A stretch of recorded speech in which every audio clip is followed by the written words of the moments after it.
Kartel Guadalajara. Di balik sejarah kelam perdagangan narkoba di Meksiko, terdapat satu nama yang menjadi akar dari segalanya, yaitu Kartel Guadalajara. Ia bukan sekedar kelompok kriminal, melainkan cikal bakal dari hampir semua kartel besar yang hari ini mendominasi perdagangan narkotika lintas negara. Dari kartel Sinaloa hingga Juarez, dari Tijuana hingga CCNG, jejak kartel Guadalajara tak pernah benar-benar menghilang. Kartel Guadalajara muncul pada akhir tahun 1970-an saat sejumlah kelompok penyelundup lokal dari wilayah Jalisco dan Sinaloa memutuskan untuk menyatukan kekuatan. Mereka tidak lagi bekerja sendiri-sendiri, melainkan membangun aliansi besar yang jauh lebih terorganisir dan efisien. Di balik aliansi ini berdiri tiga nama besar yang akan mewarnai sejarah kejahatan Meksiko, yaitu Miguel Ángel Félix Gallardo yang dikenal sebagai El Padrino, lalu Ernesto Fonseca Carrillo atau Deneto, dan juga Rafael Caro Quintero. Mereka menciptakan sebuah jaringan penyelundupan raksasa yang mengelola distribusi ganja dan opium dalam skala besar. Dan yang lebih penting lagi, mereka menjalin kemitraan dengan kartel-kartel Kolombia, terutama kartel Medellin milik Pablo Escobar dan juga kartel Cali. Melalui kerjasama ini, kartel Guadalajara menjadi penghubung utama dalam pengiriman kokain Kolombia menuju pasar Amerika Serikat, menggunakan jalur darat dan udara yang dikawal oleh kolusi aparat. Kartel ini tidak hanya hebat dalam menyelundupkan narkoba, tapi juga dalam membangun struktur bisnis transnasional. Mereka mengoperasikan ladang-ladang pertanian raksasa, armada pesawat pribadi, dan sistem logistik kompleks. Namun kekuatan terbesar mereka bukan pada senjata atau uang, melainkan pada perlindungan politik. Kartel Guadalajara berhasil menjalin hubungan erat dengan polisi federal, militer, dan para politikus dari berbagai tingkat kekuasaan. Félix Gallardo sendiri dikenal sebagai tokoh dengan jaringan politik yang luas, penghubung antara dunia bawah tanah dan elit penguasa. Namun kejayaan itu mulai runtuh pada tahun 1985. Seorang agen DEA asal Amerika Serikat yaitu Enrique Kiki Camarena dilaporkan telah membocorkan lokasi ladang ganja milik Caro Quintero yang mengakibatkan kerugian besar bagi kartel. Sebagai balas dendam, Camarena diculik, disiksa selama lebih dari 30 jam dan akhirnya dibunuh. Peristiwa ini mengguncang hubungan diplomatik antara Meksiko dan Amerika Serikat. Tekanan dari Washington memaksa pemerintah Meksiko untuk bertindak. Dalam waktu singkat, Caro Quintero dan Fonseca Carrillo ditangkap, lalu Félix Gallardo menyusul 4 tahun kemudian pada 1989. Tapi penangkapan para pemimpin tidak mengakhiri jaringan mereka, namun sebaliknya, hal itu melahirkan fragmentasi besar yang kemudian membentuk kartel-kartel baru. Wilayah kekuasaan dibagi-bagikan dan jenderal-jenderal yang dulu bekerja di bawah kartel Guadalajara mulai mendirikan organisasi mereka sendiri. Maka lahirlah kartel Tijuana di bawah keluarga Arellano Félix, lalu kartel Juarez dipimpin oleh Amado Carrillo Fuentes atau Sang Tuan Langit, dan tentu saja kartel Sinaloa yang kelak menjadi kekuatan dominan di bawah Joaquín El Chapo Guzman dan juga Ismael El Mayo Zambada.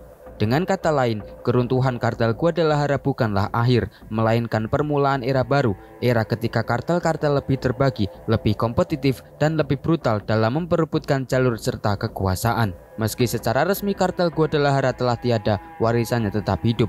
Ia adalah kartel pertama yang memperlakukan narkoba sebagai industri besar. Ia menciptakan struktur organisasi yang tersentralisasi namun fleksibel, menjadikan korupsi sebagai alat bertahan dan politik sebagai perisai. Banyak tokoh besar dalam dunia narkoba saat ini dari El Chapo hingga El Mencho berakar langsung atau tidak langsung dari jaringan yang dibangun kartel Guadalajara. Hingga hari ini, sebagian loyalis lama dari kartel ini diyakini terlibat dalam pembentukan atau penguatan kartel Jalisco Nueva Generation atau CCNG. Rafael Caro Quintero meskipun sempat dibebaskan pada 2013, kembali ditangkap pada 2022. Namanya tetap menjadi legenda di dunia gelap Meksiko, bersama dengan kisah-kisah kekejaman dan kecerdikan yang membentuk sejarah kelam negeri itu. Kartel Sinaloa.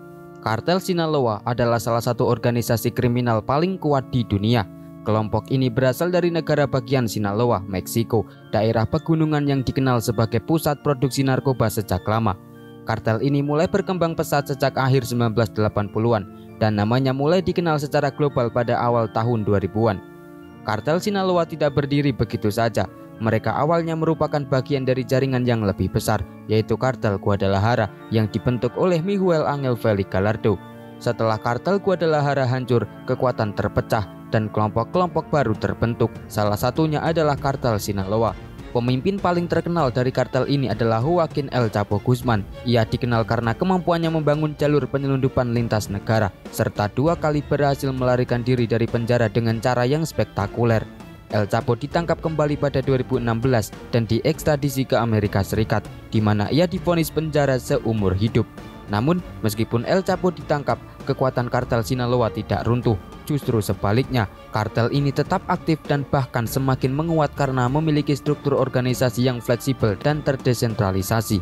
Saat ini, kartel Sinaloa dipimpin oleh 2 kekuatan utama. Pertama, Ismael El Mayo Zambada, salah satu pendiri awal yang kini telah ditangkap. Lalu Los Chapitos, yaitu anak-anak El Chapo, termasuk Ovidio Guzman, Ivan Archibaldo Guzman, dan Jesus Alfredo Guzman. Kegiatan utama kartel Sinaloa adalah penyelundupan narkoba, terutama kokain, heroin, metamfetamin, dan yang paling terbaru dan berbahaya adalah fentanyl. Fentanyl adalah opioid sintetis yang jauh lebih kuat dari heroin dan bertanggung jawab atas puluhan ribu kematian overdosis di Amerika Serikat setiap tahun. Pemerintah Amerika Serikat menyebut kartel Sinaloa sebagai salah satu aktor utama dalam distribusi fentanyl ke wilayah mereka. Kartel Sinaloa memiliki jaringan internasional. Mereka bekerja sama dengan produsen narkoba di Kolombia, menyelundupkan barang ke Amerika Serikat lewat terowongan bawah tanah, jalur laut, bahkan drone dan kapal selam mini. Mereka juga aktif di Eropa, Asia, dan juga Australia. Mereka tidak hanya bekerja dalam penyelundupan narkoba, kartel Sinaloa juga terlibat dalam pemerasan, pencucian uang, perdagangan manusia, penyelundupan senjata, dan pengaruh politik lokal di beberapa negara bagian Meksiko. Di beberapa daerah, mereka bahkan dianggap sebagai pemerintah bayangan. Mereka memberikan pekerjaan, membagikan uang tunai, dan mengontrol populasi lewat ancaman atau kekerasan. Salah satu alasan mengapa kartel Sinaloa sangat sulit dihancurkan adalah karena mereka menggunakan pendekatan yang cerdas. Mereka tidak selalu mengandalkan kekerasan brutal seperti saingan mereka, yaitu CGNG. Mereka lebih banyak menggunakan suap, jaringan lama, aliansi lokal, dan strategi bisnis. Mereka juga menjalin hubungan dengan kelompok kriminal lain di luar negeri. Namun di dalam tubuh kartel juga terjadi konflik internal. Los Chapitos dan kelompok El Mayo kadang bersaing satu sama lain, terutama dalam hal kendali wilayah dan distribusi fentanyl. Ini menyebabkan perpecahan dan kekerasan di wilayah seperti Sonora dan juga Baja California. Pemerintah Meksiko dan Amerika Serikat terus berusaha membongkar jaringan kartel Sinaloa. Namun hingga kini mereka masih sangat kuat. Penangkapan Ovidio Guzman pada awal 2023 menunjukkan bahwa tekanan terhadap kartel tetap tinggi, tapi kenyataannya jaringan logistik, keuangan, dan militer mereka tetap berjalan. Singkatnya, kartel Sinaloa adalah entitas kriminal transnasional yang kompleks, beroperasi seperti perusahaan multinasional dengan logistik canggih, pembagian tugas, dan juga strategi ekspansi.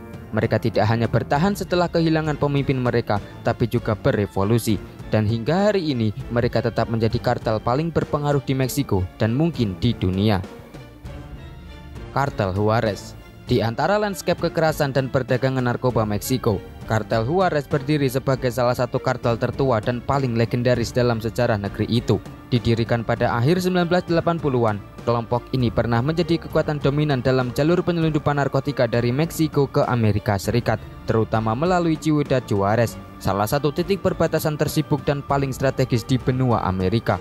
Kebangkitan kartel Juarez berakar dari pecahnya kartel Guadalajara. Dari reruntuhan itu, muncul seorang tokoh yang kelak dikenal sebagai legenda, yaitu Amado Carrillo Fuentes, dijuluki El Señor de los Cielos atau Sang Penguasa Langit. Nama ini bukan tanpa alasan. Amado mengoperasikan armada pesawat pribadi untuk menyelundupkan kokain dalam jumlah besar dari Kolombia ke Meksiko dan kemudian ke pasar Amerika.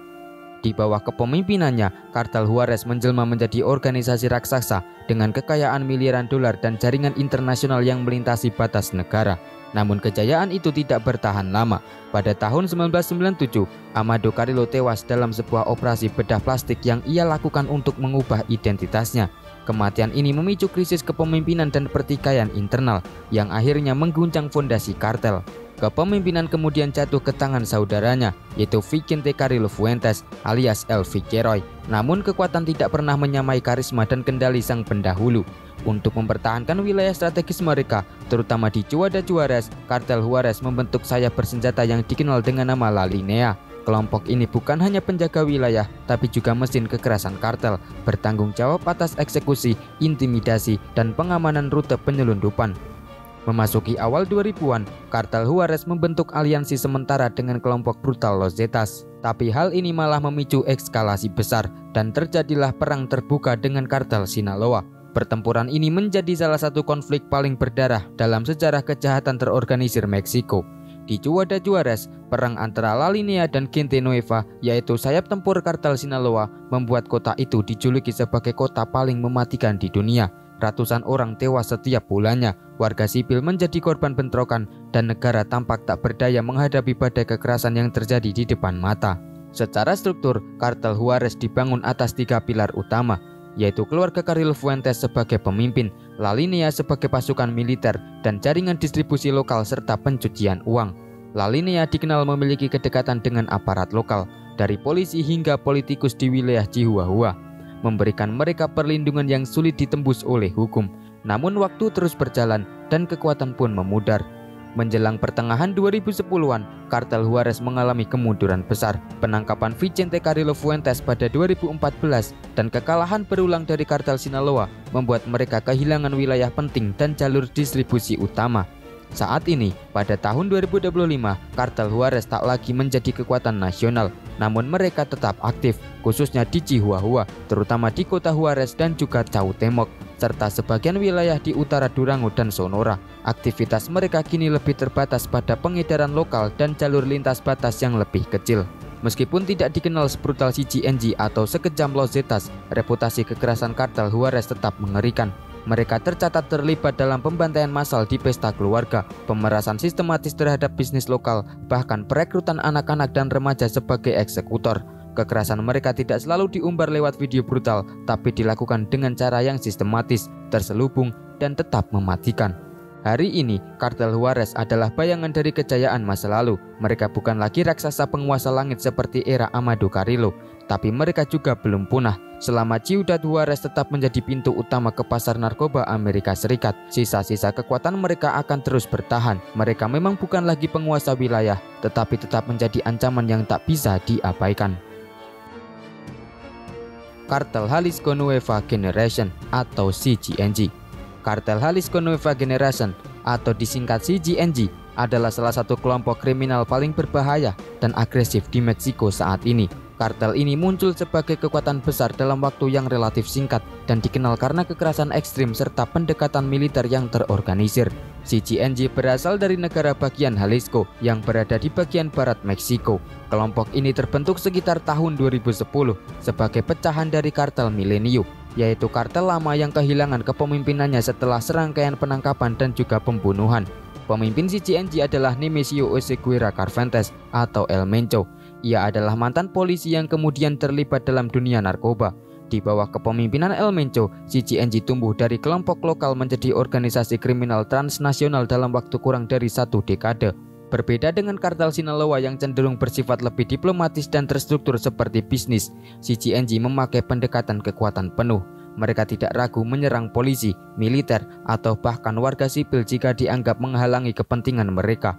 Dalam beberapa kasus, mereka bahkan menembak jatuh helikopter milik militer Meksiko dan menyerang konvoi aparat secara langsung. CGNG dikenal memiliki unit pasukan elit yang disebut Grupo Elit, yaitu kelompok bersenjata berat yang sering muncul dalam video propaganda dalam pakaian militer lengkap, senjata otomatis, dan kendaraan lapis baja yang dimodifikasi. Mereka bukan sekedar geng jalanan, melainkan kekuatan paramiliter yang terlatih dan terorganisir.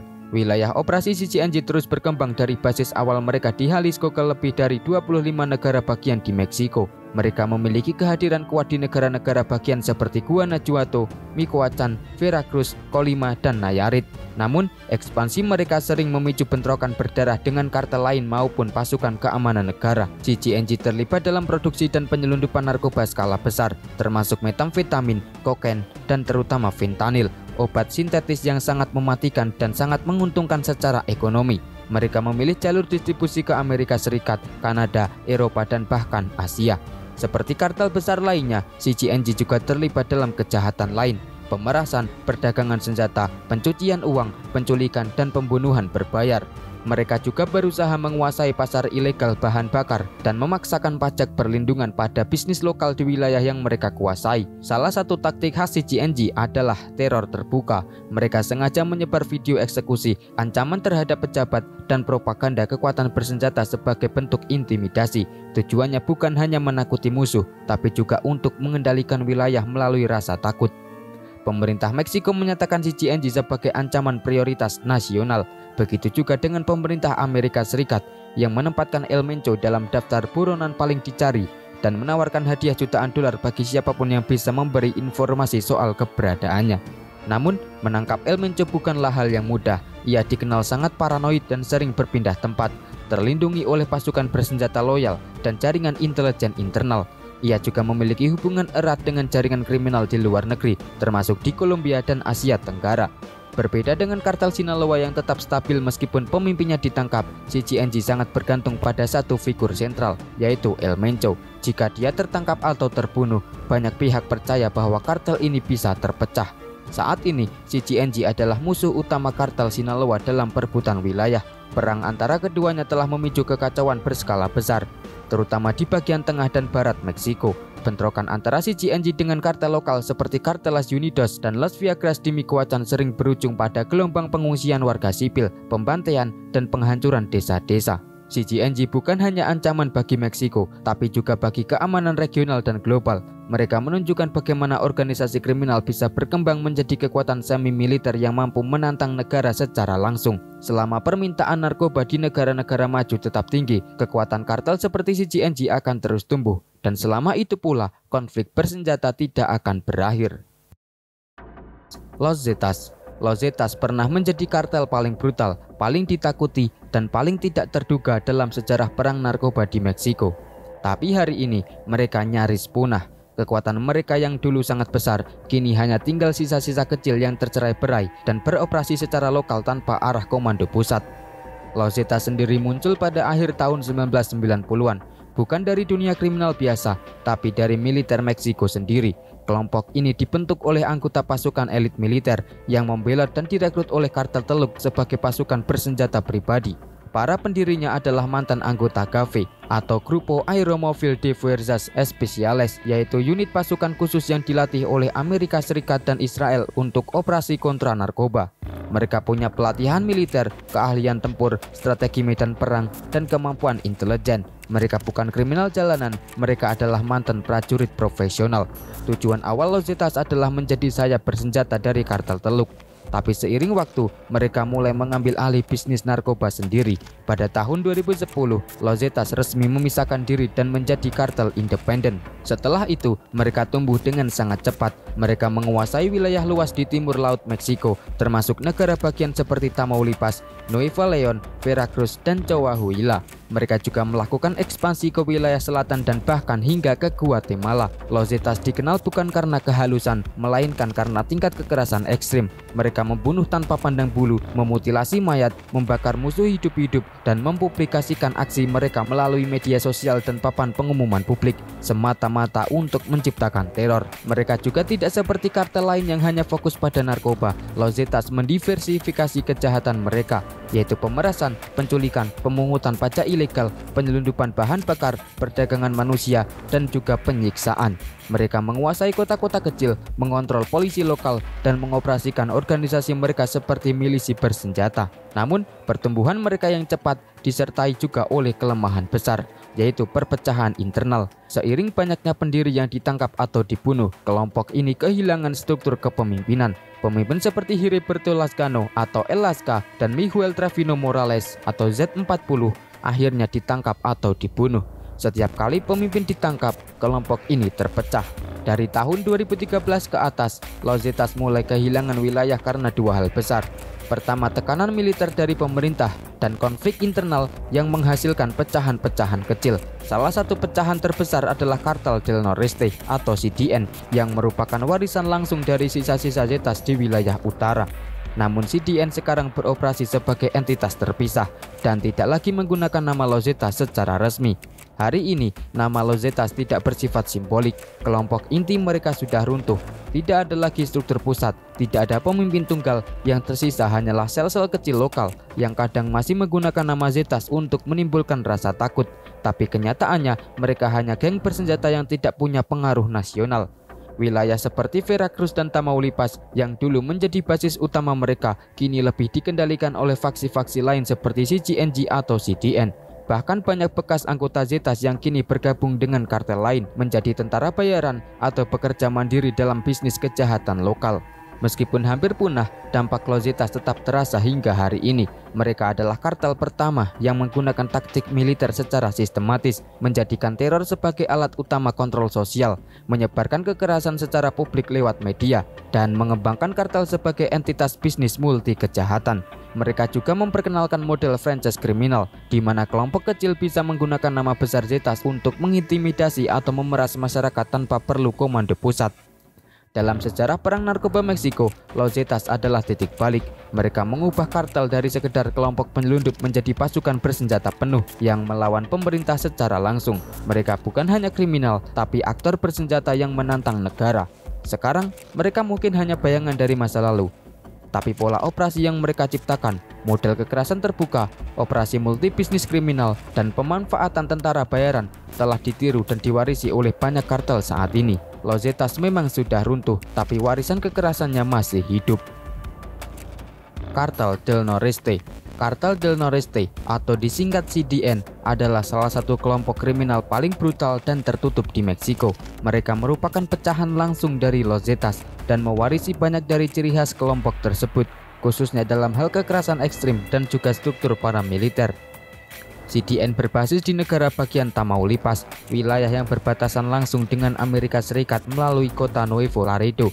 Ini adalah salah satu jalur perdagangan narkoba tersibuk di dunia, dan karena itu kontrol atas kawasan ini sangat strategis.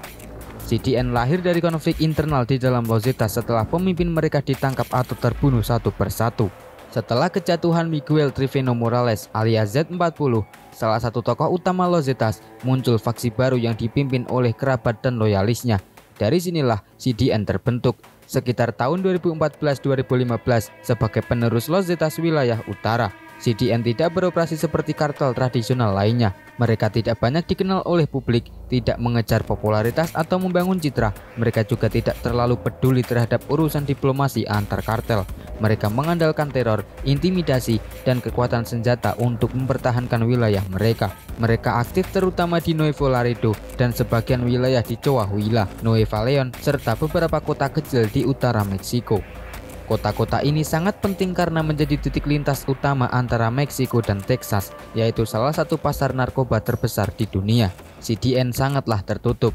Informasi tentang struktur internal mereka sangat terbatas, namun diduga kuat mereka dipimpin oleh anggota keluarga Trevino Morales dengan jaringan loyal yang tersisa dari bekas pasukan tempur Lozetas. Mereka tetap menggunakan taktik militeristik yang dulu diterapkan oleh Zetas, formasi bersenjata, pelatihan militer, penyiksaan terhadap musuh, dan penggunaan media sosial untuk menyebar teror. CDN tidak hanya terlibat dalam penyelundupan narkoba, mereka juga aktif dalam pemerasan, perdagangan narkoba, perdagangan manusia, penyelundupan migran, penculikan, dan pembunuhan berbayar. Di beberapa kota, mereka bahkan mengontrol jalan-jalan, bisnis lokal, dan kegiatan ekonomi dengan pajak kriminal.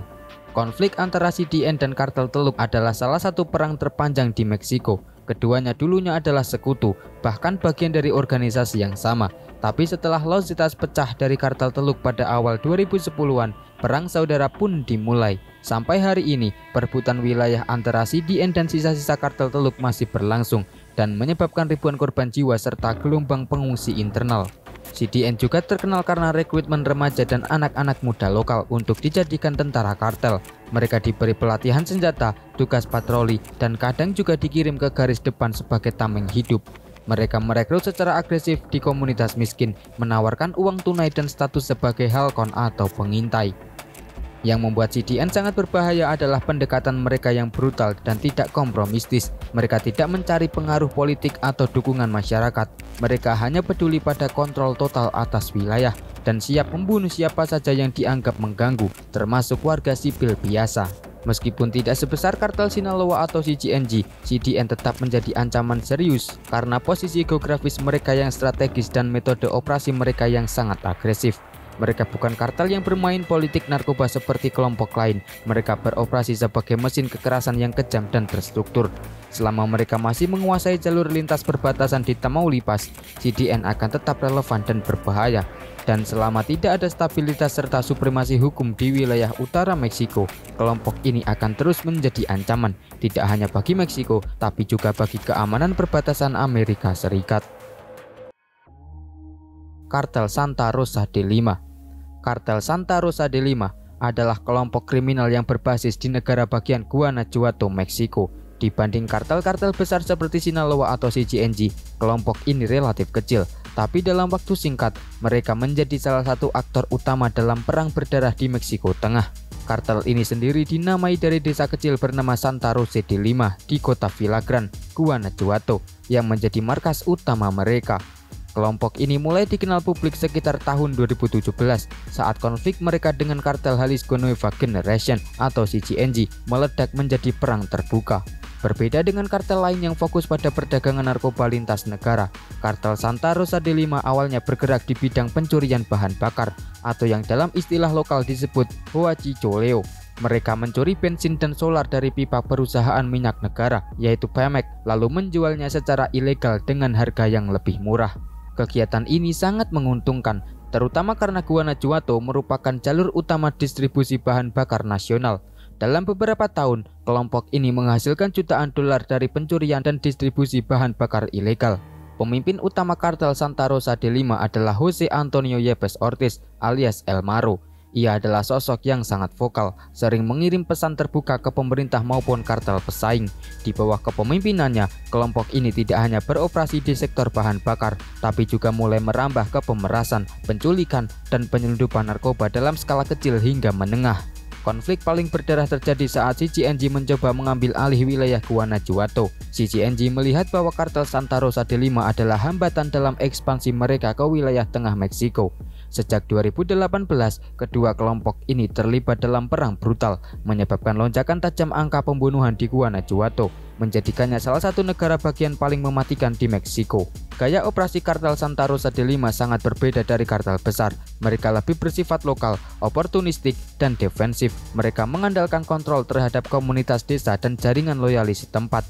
Mereka juga dilaporkan menyuap aparat, menggunakan taktik kekerasan terhadap penduduk yang dianggap tidak patuh, dan menerapkan pajak perlindungan terhadap bisnis lokal.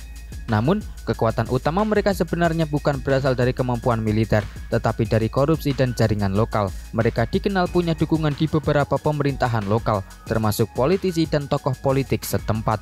Titik balik kelompok ini terjadi pada Agustus 2020 ketika El Maro ditangkap oleh militer Meksiko. Operasi tersebut adalah hasil dari tekanan terus-menerus pemerintah terhadap kelompok ini.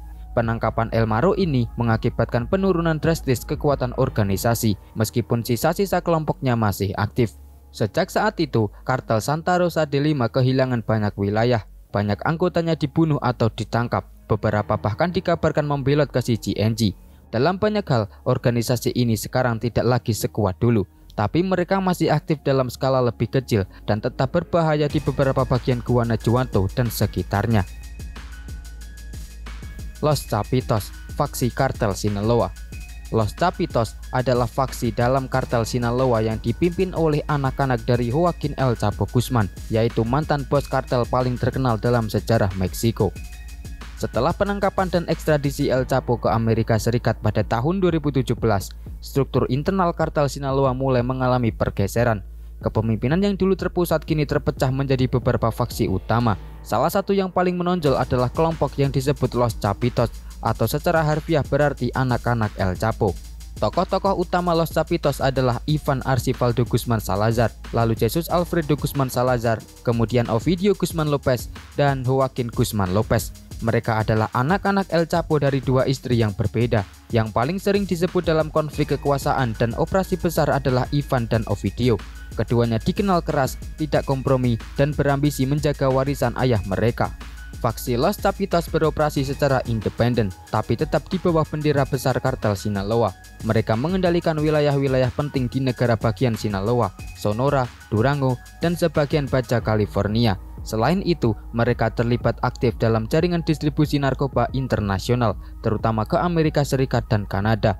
Yang membedakan Los Chapitos dari faksi lain adalah fokus mereka pada produksi dan distribusi fentanyl. Menurut berbagai laporan intelijen dari Amerika Serikat, kelompok ini adalah salah satu pemain utama dalam krisis overdosis fentanyl di Amerika yang telah menewaskan puluhan ribu orang setiap tahun.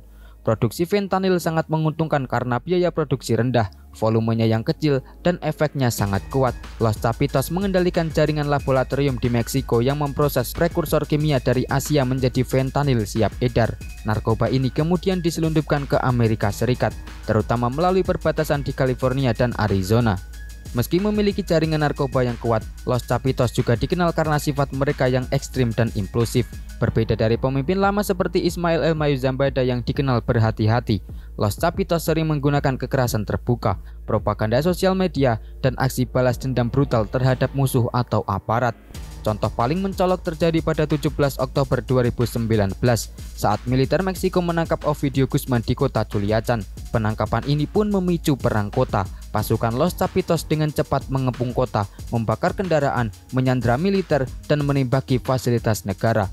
Dalam waktu beberapa jam, pemerintah terpaksa melepaskan Ovidio demi menghindari korban massal. Peristiwa ini dikenal sebagai Culianazo.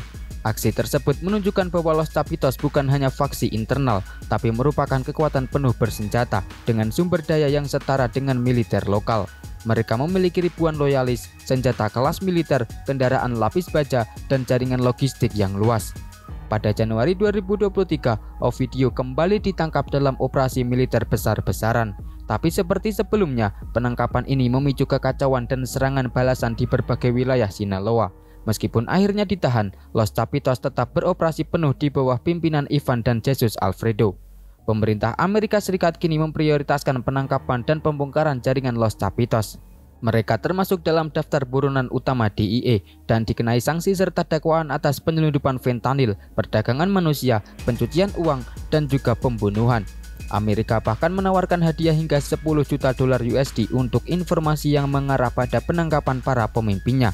Namun, menangkap mereka bukanlah hal yang mudah. Mereka dilindungi oleh jaringan lokal, aparat yang bisa disuap, dan kekuatan tempur yang siap menyerang balik setiap saat. Selain itu, mereka sudah membangun citra di komunitas sebagai penyedia bantuan sosial dengan cara membagikan uang, bantuan makanan, dan mendanai acara lokal. Strategi klasik untuk menciptakan loyalitas masyarakat. Saat ini, Los Chapitos adalah salah satu kekuatan kartel paling agresif dan progresif di Meksiko. Mereka tidak hanya mewarisi kekuasaan El Chapo, tapi juga memodernisasi cara kerja kartel, menggunakan teknologi, media sosial, jaringan internasional, dan kontrol kekerasan secara strategis. Dengan bisnis fentanyl yang masih sangat menguntungkan dan jaringan distribusi yang solid, Los Chapitos diperkirakan akan terus mendominasi medan perang narkoba di tahun-tahun mendatang. Mereka adalah contoh nyata dari generasi baru narko, lebih mudah, lebih cepat, lebih brutal, dan juga lebih global. Kartel del Golfo atau Kartel Teluk. Kartel Teluk atau Kartel del Golfo atau CDG adalah salah satu kartel narkoba tertua dan paling berpengaruh dalam sejarah kejahatan terorganisir di Meksiko. Meskipun kekuatannya kini tidak sebesar dulu, CDG tetap menjadi pemain utama dalam konflik bersenjata dan penyelundupan narkoba, terutama di wilayah timur laut Meksiko. Kartel ini berasal dari Matamoros, negara bagian Tamaulipas, yang berbatasan langsung dengan negara bagian Texas, Amerika Serikat. Kedekatan geografis ini menjadikan CDG sebagai salah satu kelompok penyelundup lintas perbatasan paling awal dan paling sukses sejak tahun 1980-an. Pendiri utamanya adalah Juan Garcia Abrego, seorang narko yang membangun jaringan penyelundupan besar ke Amerika Serikat dengan menjual kokain untuk kartel Kolombia. Ia dianggap sebagai bos kartel pertama yang membuat perjanjian langsung dengan kartel Medellin, memotong perantara lokal, dan juga menguasai rute darat dari Amerika Tengah ke Texas. Pada puncaknya, ia dilaporkan menyuap pejabat tinggi dan memiliki jalur distribusi langsung ke kota-kota besar di Amerika Serikat. Namun pada tahun 1996, Garcia Abrego ditangkap dan diekstradisi ke Amerika Serikat. Setelah itu, CDG mengalami pergantian kepemimpinan ke Ociel Cardenas Guillen, yang kemudian memodernisasi struktur kartel dan memperkuat kekuatan tempur mereka. Ociel adalah orang yang merekrut pasukan bersenjata dari kalangan militer. Inilah awal dari terbentuknya Los Zetas, mantan tentara pasukan khusus yang dijadikan sayap militer kartel. Dengan kehadiran Zetas, Siddiqui tidak hanya kuat dalam logistik, tetapi juga mampu menghadapi kartel lain dan bahkan militer secara langsung. Selama tahun 2000-an, kartel Teluk dan Zetas tumbuh bersama sebagai satu kesatuan yang sangat kuat dan menakutkan. Mereka menguasai hampir seluruh perbatasan timur laut Meksiko. Tapi pada tahun 2010, segalanya berubah. Konflik internal pecah antara Siddiqui dan Los Zetas. Perselisihan ini berujung pada perang saudara berdarah yang memecah kekuasaan mereka. Los Zetas pun memisahkan diri dan membentuk kartel independen. Sementara Siddiqui kehilangan lengan bersenjatanya yang paling kuat. Sejak saat itu, kartel Teluk melemah drastis dan terpecah-pecah menjadi berbagai faksi kecil, seperti Los Metros yang berbasis di Reynosa, lalu Los Ciclones yang berbasis di Matamoros, kemudian Los Rojos, dan yang terakhir Los Escorpiones. Faksi-faksi ini tidak hanya bersaing dengan kartel luar seperti CGNG atau CDN, tapi juga sering berperang satu sama lain, memperebutkan kota dan rute penyelundupan. Ini membuat kawasan seperti Reynosa, Matamoros, dan Miguel Aleman menjadi zona konflik yang tidak stabil hingga sekarang.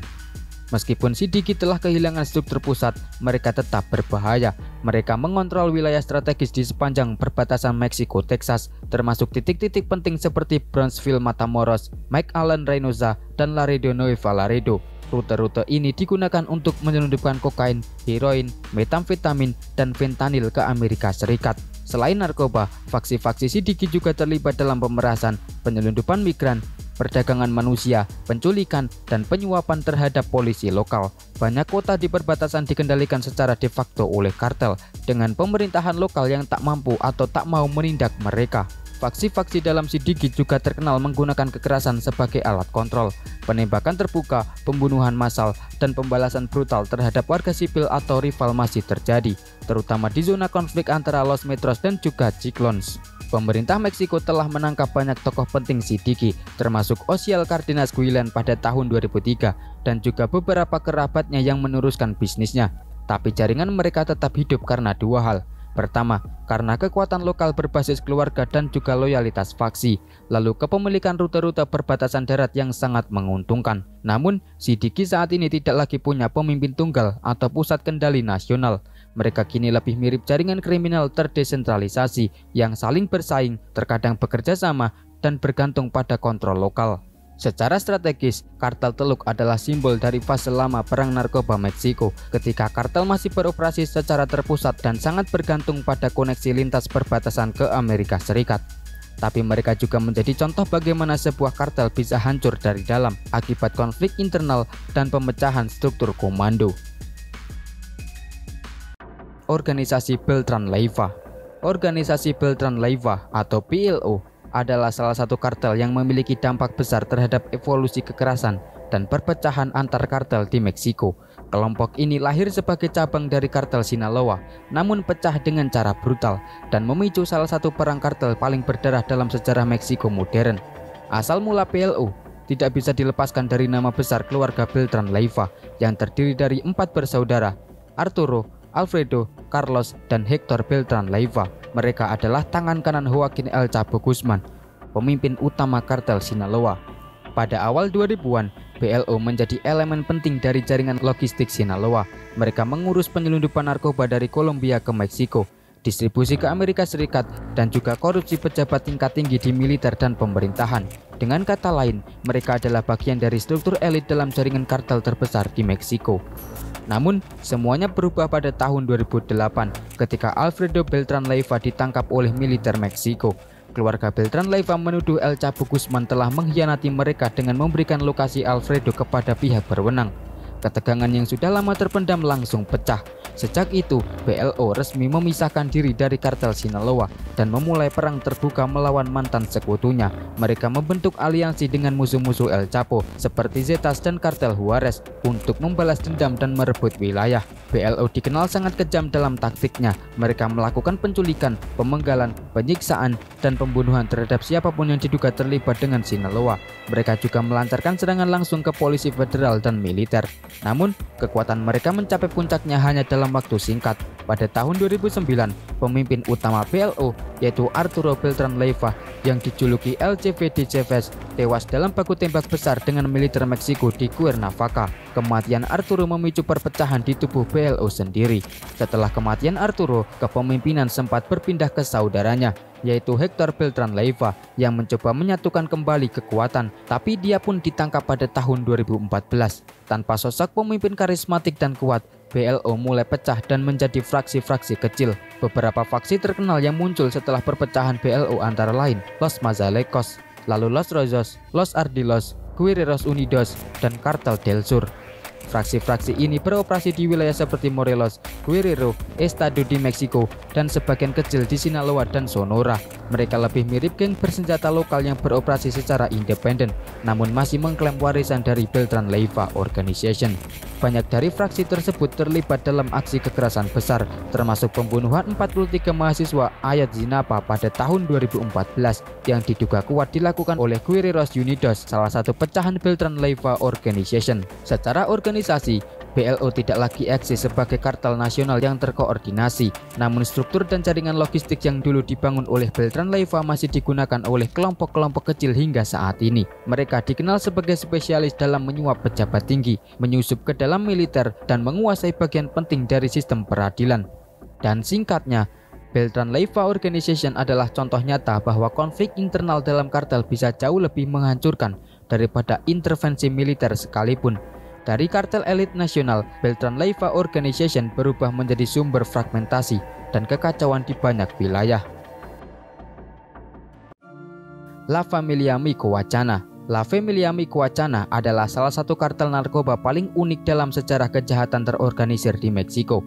Bukan karena kekuatannya semata, tetapi karena ideologi keagamaannya, metode perekrutannya, dan evolusi panjang yang membentuknya menjadi kelompok yang sulit diprediksi dan juga masih aktif sampai sekarang.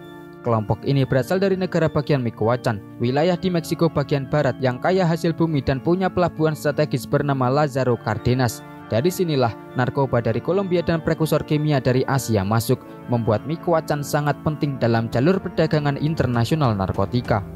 Awalnya, La Familia adalah bagian dari jaringan kartel Mileni dan memiliki hubungan erat dengan kartel Teluk serta sayap militernya Los Zetas.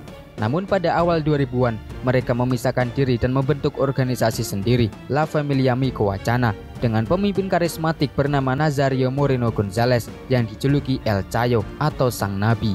Inilah yang membuat La Familia berbeda. Mereka tidak hanya menjual narkoba dan menggunakan kekerasan, tapi juga mengembangkan ideologi berbasis agama dan moral, gabungan dari teologi Kristen evangelis dan militanisme lokal. Nazario bahkan menulis semacam kitab berjudul Pensamientos yang berisi kutipan moral, motivasi hidup, dan ajaran tentang melayani komunitas. Kelompok ini mengklaim bahwa mereka melindungi rakyat dari kartel lain dan berperang demi keadilan. Dalam praktiknya, La Familia sering membagikan bantuan, membayar biaya sekolah, bahkan membangun fasilitas umum. Tapi di balik itu, mereka menyelundupkan metamfetamin, kokain, serta melakukan pembunuhan sadis dan pemerasan brutal. La Familia sendiri mulai dikenal dunia setelah insiden tahun 2006 ketika mereka melemparkan 5 kepala manusia ke lantai sebuah bar di Uruapan sebagai pesan kepada rival mereka, yaitu Los Zetas. Sejak itu, pemerintah Meksiko menganggap La Familia sebagai ancaman besar dan mulai memburu mereka secara intensif.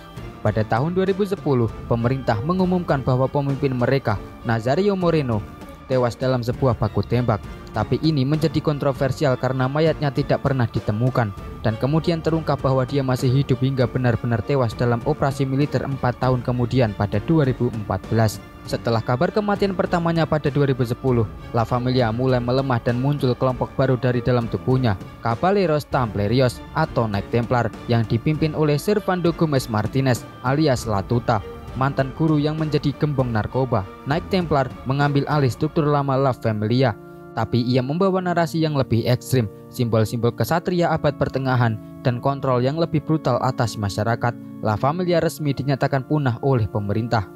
Namun, itu tidak sepenuhnya benar. Beberapa faksi La Familia tidak setuju bergabung dengan Knight Templar, dan mereka tetap mempertahankan identitas lama, walaupun lebih kecil skalanya.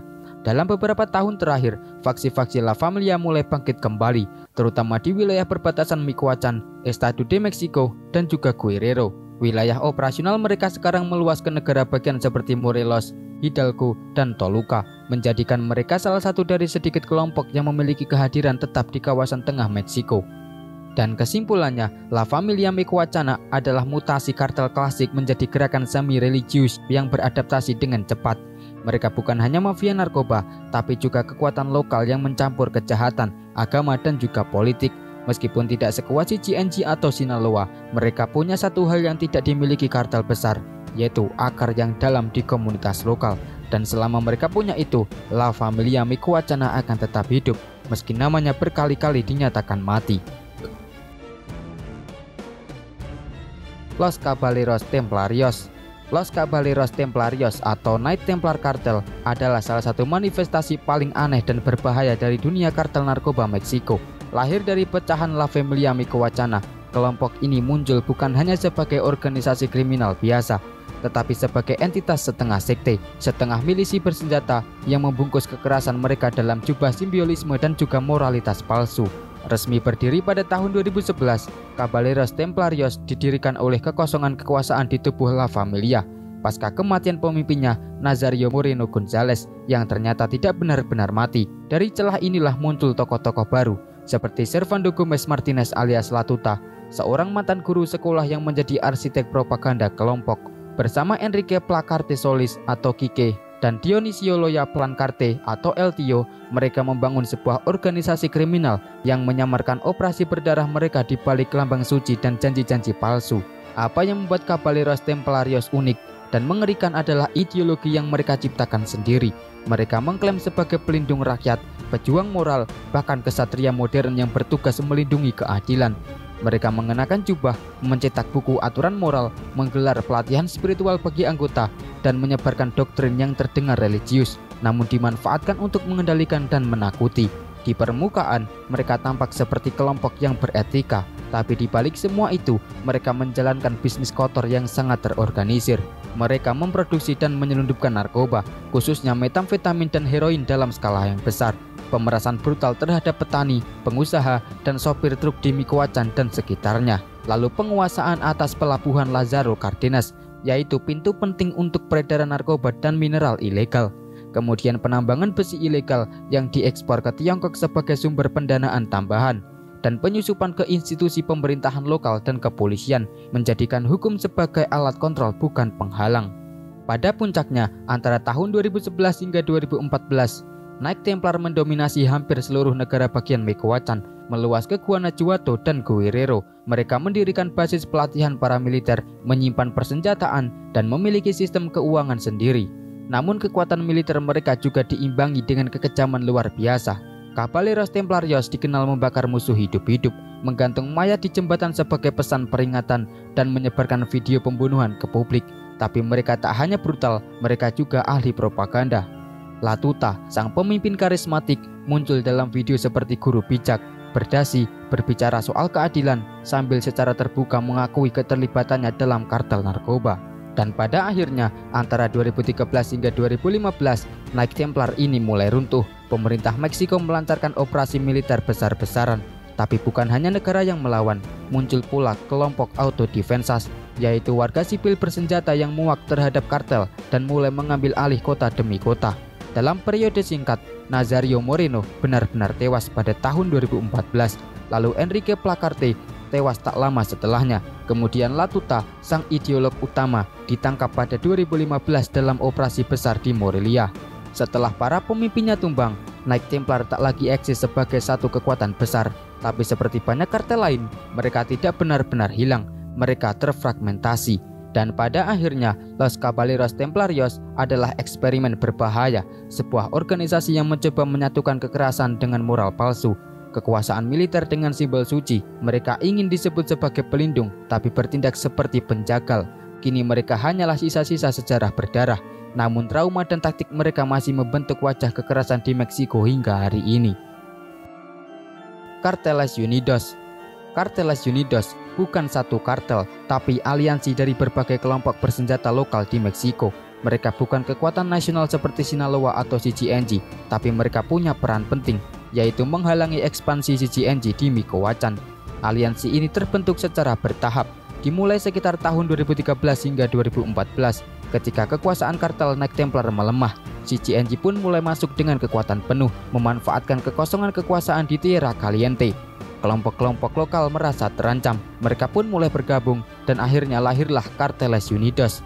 Anggotanya terdiri dari Los Viagras, yaitu faksi utama yang dulu bagian dari Auto Defensas, lalu sisa-sisa La Familia Micoacana, mantan anggota Knight Templar, kelompok bersenjata lokal, geng jalanan, bahkan beberapa tokoh dari politik lokal. Mereka bukanlah kartel dalam arti klasik. Tujuan utama mereka bukan menguasai perdagangan narkoba secara nasional, tapi mempertahankan wilayah mereka dari CGNG. Carteles Unidos memanfaatkan medan pegunungan, jaringan antar desa, dan dukungan komunitas lokal. Mereka mengontrol wilayah-wilayah seperti Aguila, Tepalcatepec, Coalcoman, dan sebagian Apatzingan. Mereka juga aktif di media sosial, menyebarkan narasi bahwa mereka adalah pembela rakyat. Meskipun pada kenyataannya mereka juga melakukan produksi dan distribusi metamfetamin, pemerasan terhadap bisnis lokal, perdagangan senjata ilegal, serta penambangan dan pembalakan air. Carteles Unidos bukan organisasi yang rapi, mereka lebih seperti jaringan faksi yang kadang bekerja sama, kadang bersaing. Ini membuat mereka rentan terhadap infiltrasi CGNG dan perpecahan dari dalam. Tapi satu hal yang membuat mereka bertahan adalah hubungan lokal yang kuat. Mereka berasal dari komunitas setempat, punya keluarga, teman, dan pengaruh di desa-desa yang mereka kuasai. Dalam 5 tahun terakhir, pertempuran di Micoacán melibatkan senjata berat, drone bersenjata, dan bom rakitan. Banyak desa menjadi zona perang. Saat ini, posisi mereka defensif. Mereka bukan kartel besar dalam jaringan internasional, tapi mereka tetap eksis karena satu alasan. Mereka adalah benteng terakhir dari kekuasaan lokal yang mencoba bertahan di tengah gempuran CGNG. Dan kesimpulannya, kartel Unidos bukanlah pahlawan, tapi mereka juga bukan kartel dalam pengertian klasik. Mereka adalah gabungan antara milisi, geng lokal, dan kelompok bersenjata komunitas. Selama CGNG masih berusaha mengambil alih Micoacán, selama negara belum sepenuhnya hadir, selama warga tidak punya pilihan lain, Carteles Unidos akan terus ada sebagai perlawanan lokal di tengah konflik berkepanjangan dunia narkotika Meksiko. Los Viagras. Los Viagras, nama yang terdengar tidak serius, tapi di Micoacán, Meksiko, mereka adalah salah satu kelompok bersenjata yang paling ditakuti. Bukan sekedar kartel narkoba, Los Viagras adalah kekuatan paramiliter yang lahir dari kekacauan dan bertransformasi dari milisi rakyat menjadi organisasi kriminal penuh. Didirikan sekitar tahun 2014 oleh 7 bersaudara dari keluarga Sierra Santana di kota Buena Vista. Mereka awalnya adalah bagian dari Auto Defensas, yaitu kelompok warga bersenjata yang dibentuk untuk melawan dominasi kartel Knight Templar. Tapi seperti banyak kelompok bersenjata di Meksiko, kekuasaan mengubah segalanya. Ketika situasi memburuk dan negara gagal mengendalikan keadaan, Los Viagras mengambil alih. Mereka mulai memanfaatkan kekosongan hukum dan dukungan lokal untuk menjalankan operasi kriminal, dari narkoba, pemerasan, hingga penguasaan ekonomi ilegal. Organisasi ini dipimpin oleh Nicolas Sierra Santana alias El Gordo bersama saudara-saudaranya Jose Alfredo, Obindio, dan juga beberapa anggota keluarga lainnya. Struktur mereka berbasis kekeluargaan, membuat kelompok ini lebih solid dan sulit ditembus dari dalam. Wilayah operasi mereka mencakup zona panas seperti Tepalcatepec, Buena Vista, Apatzingan, dan Aguililla, bagian dari wilayah Tierra Caliente yang dikenal keras dan sulit dijangkau. Los Viagras adalah salah satu lawan utama CGNG sejak 2019. Konflik antara keduanya adalah salah satu yang paling brutal di Meksiko, melibatkan drone bersenjata dan rajau darat, peluncur granat, senapan mesin, blokade jalan dan sabotase logistik, bahkan rekrutmen warga sipil bersenjata termasuk remaja. Mereka mungkin lebih kecil dari CGNG, tapi medan lokal dan dukungan komunitas memberi mereka keunggulan strategis. Di beberapa wilayah, mereka berhasil menahan serangan CGNG selama bertahun-tahun. Tapi Los Viagras juga tidak lepas dari kekejaman. Mereka dikenal brutal dalam mempertahankan kekuasaan, memeras petani alpukat dan pengusaha, melakukan penculikan dan eksekusi terhadap warga yang dianggap berpihak ke CGNG, menguasai tambang ilegal dan pasar senjata, menyebarkan video eksekusi untuk teror psikologis. Dalam aliansi Carteles Unidos, Los Viagras menjadi tulang punggung.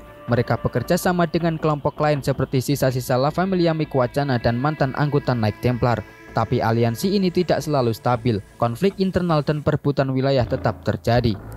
Hingga pertengahan 2025, Los Viagras masih bertahan. Mereka tetap menguasai sebagian besar zona kunci di Micoacán, meskipun terus mendapat tekanan dari militer dan serangan berulang dari CGNG.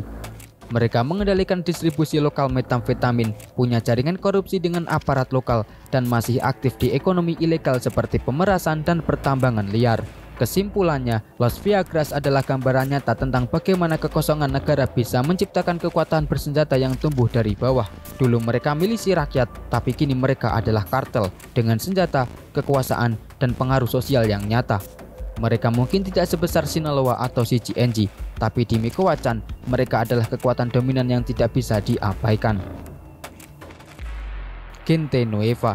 Gente Nueva adalah unit bersenjata elit milik kartel Sinaloa. Mereka bukan kartel mandiri, tapi berperan sebagai kekuatan tempur utama untuk mempertahankan wilayah, menyerang musuh, dan mengamankan jalur narkoba. Didirikan sekitar tahun 2007 oleh Joaquin El Chapo Guzman, Gente Nueva dibentuk untuk melawan kelompok seperti Los Zetas dan kartel Juarez. Mereka direkrut dari ex-tentara, polisi, dan juga loyalis terlatih. Beroperasi dengan struktur milisi, taktik tempur, dan komando terorganisir. Wilayah operasi utama mereka meliputi Chihuahua, terutama di Juarez, Sinaloa, Durango, Sonora, dan bagian Baja California. Kadang mereka juga muncul di konflik Zacatecas dan Michoacán. Tugas utama mereka adalah mengusir kartel pesaing, melindungi jalur distribusi narkoba, menjalankan pembunuhan target, dan menjaga tokoh-tokoh penting kartel Sinaloa. Musuh utama mereka adalah Los Zetas, lalu kartel Juarez, dan CGNG. Mereka dikenal brutal, namun tidak seekspresif dalam propaganda seperti CGNG. Serangan mereka senyap, cepat, dan efisien, menggunakan senjata berat, kendaraan lapis baja hingga drone. Struktur mereka dibagi dalam sel-sel militer kecil atau selulas, langsung di bawah kendali faksi Los Chapitos dan El Mayo Zambada. Tokoh-tokoh penting seperti Jose Antonio Torres Marufo pernah memimpin wilayah Chihuahua sebelum ditangkap. Hingga 2025, Gente Nueva masih sangat aktif.